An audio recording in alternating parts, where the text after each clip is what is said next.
கோவையில் குப்பை கிடங்கில் தீ விபத்து ஏற்பட்டுள்ளது. கோவை புல்லுக்காடு பகுதியில் உள்ள குப்பை கிடங்கு ஒன்றில் தீ விபத்து ஏற்பட்டிருக்கிறது. புகையுடன் மளமளவென பச்சை எரியும் தீயை அணைக்க தீயணைப்பு வீரர்கள் போராடி வருகின்றனர். அண்மை செய்தியாக பார்த்து வருகிறோம். கோவை புல்லுக்காடு பகுதியில் உள்ள குப்பை கிடங்கு ஒன்றில் தீ விபத்து ஏற்பட்டுள்ளது. புகையுடன் மளமளவென பச்சை எரியும் தீயை அணைக்க தீயணைப்பு வீரர்கள் போராடி வருகின்றனர். கூடுதல் தகவல்களை தருகிறார் எமது செய்தியாளர் நேசராஜ். நேசராஜ், வணக்கம். இது தொடர்பான முழு விவரங்கள் என்ன? வணக்கம். கோவை உக்கடம் பகுதியில் உள்ள புல்லுக்காடு பகுதியில் ஒரு குப்பை மேடு உள்ளது.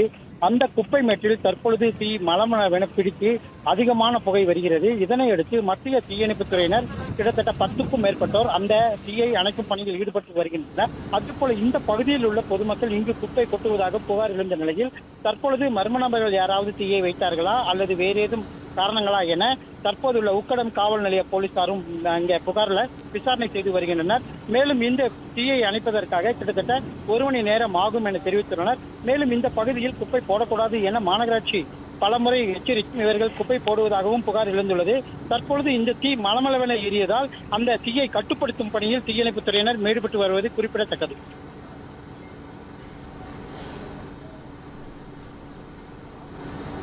தகவல்களுக்கு நன்றி நேசராஜ்.